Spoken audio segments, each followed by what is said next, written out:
My name is Liam Paul. And when did you move to Florida? I moved to Florida when I was 16. I'm 26 now, so it's been 10 years this year will be how long I've lived over here. I mean, it all goes back when I was 13. My mother passed away of cancer, and at that time it was a single parent home. And it was just me, my sister, and my mother, and we didn't see my father very much.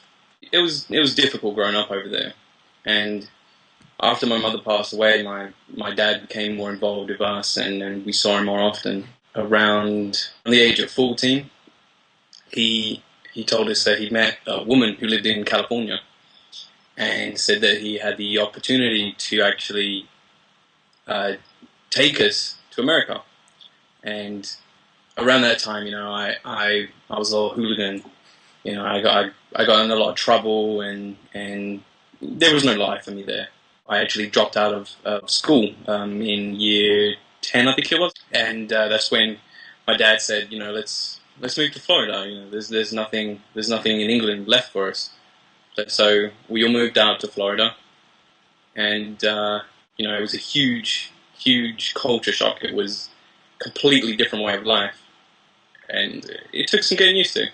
Was high school a thing for you there, or was it after year 10 high school, or just education was dropped? Well, high school over here is so much different than it is in England, and I actually had to do another 2 years of school there. The school was huge. It was massive, and it offered an education that you can't get where I was from. It was amazing. It was so many different electives that we could take, and one of those electives was filmmaking. Oh, okay, so that's where your interest started up from filmmaking. Yeah, and I took the filmmaking class there, and it blew my mind. I was like, hey, I can do this for a living. One day that we were in class, there was a guy came, and he was from a university called Full Sail, which is one of the top film schools in America. And he showed us a video, and I was like, this is where I want to go. I want to go to this university, How much does it cost? $75,000. Okay, not going to do that. Can't afford it. So I graduated from high school, and I started attending community college, majoring in communications, which it covers all that kind of stuff, radio, TV, broadcasting and whatnot. So you're trying to get a wide range of everything else, like just a step into the industry. I was trying to do whatever I could. And then I was 17 at the time, this is right after graduation, and I met a girl, and 2 months later she was pregnant. So I had to drop out of college. I started working 3 jobs and just making ends meet. This went on for a few years, and unfortunately things didn't work out with me and my son's mother, and we split up. But we were able to be civilized, and we had split custody, so he would go with her for a week, with me for a week, and that went on for a long time. What was your first short film you ever made? Well, I first started messing around with cameras when I was in England. I got a knocked off camera and would just put stupid little movies together. And this is before, YouTube and all that stuff, so it was just me messing around. And I really fed into, later on, really brought out the interest for me.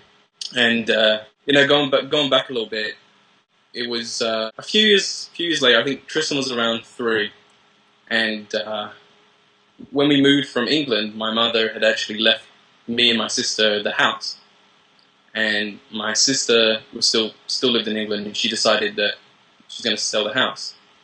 And by selling the house, it gave me a large chunk of money that I was able to put towards going back to school. So that's how it tied into university then? Did you go to any other film schools after that? What I did was, I knew the school that I wanted to go to. I didn't know how I was going to do it. I wasn't sure how I was going to pay for it. But I thought, I got this chunk of change.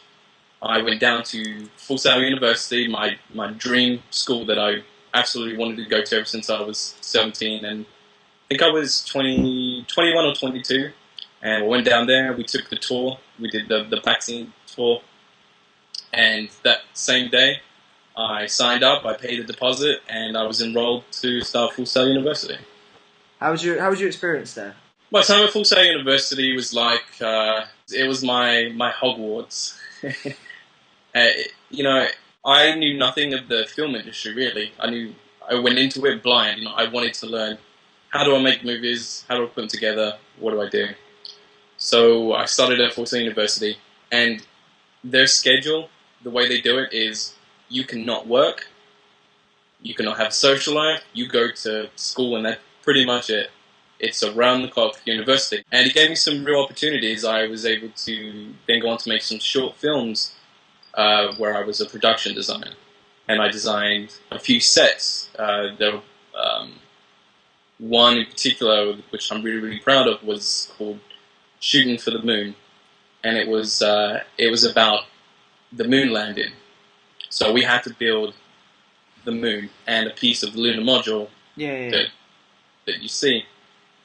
And it was a huge undertaking. The movie itself was about how they faked the moon landing. So you see like the director and everything like that. And we had a small budget of a few $1,000s that we put together, and still to this day it's probably the one movie I'm more proud of than anything. And that lead into Tea Time with Liam. What was your inspiration for that? While I was in university, I started making documentaries, and I got involved with a few other guys there.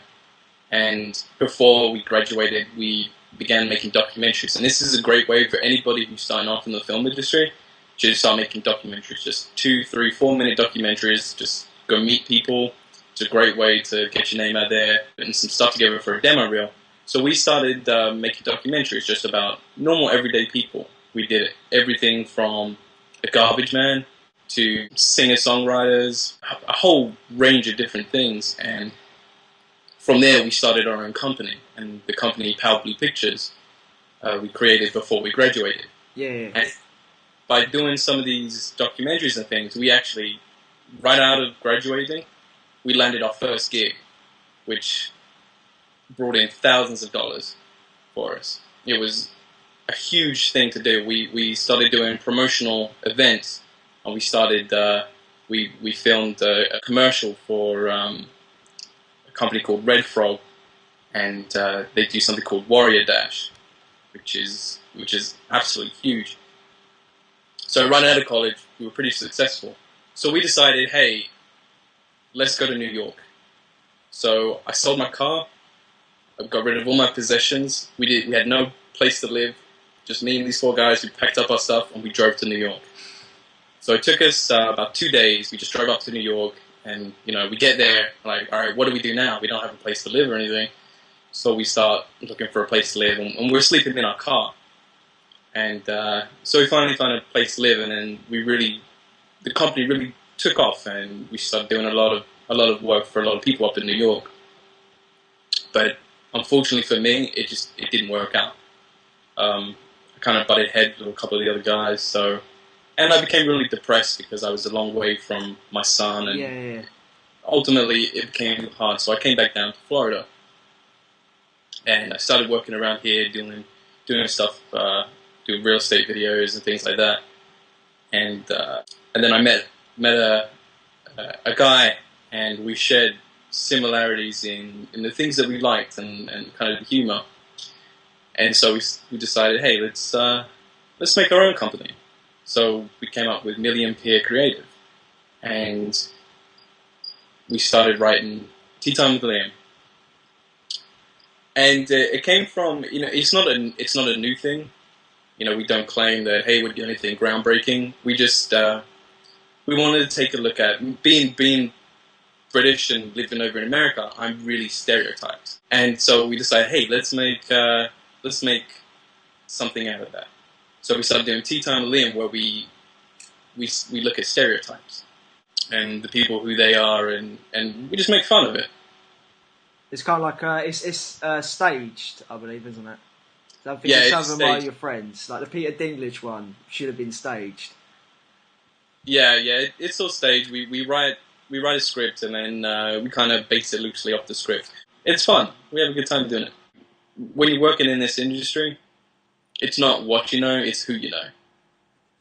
So you have to kind of really spread out and get your name out there. You got to sell yourself as a product.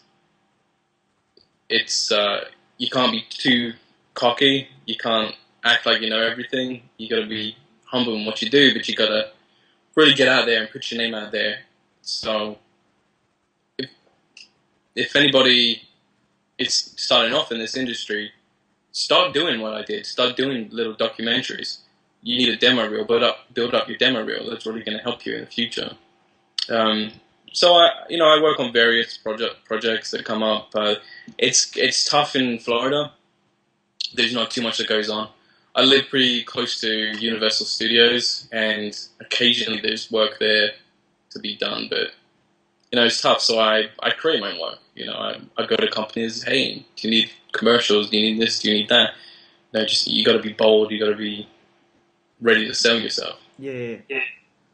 I think that's everything on it. That's a perfect note to end on. So thank you, Liam. Thanks for your time. Right, speak to you later. Bye. Bye.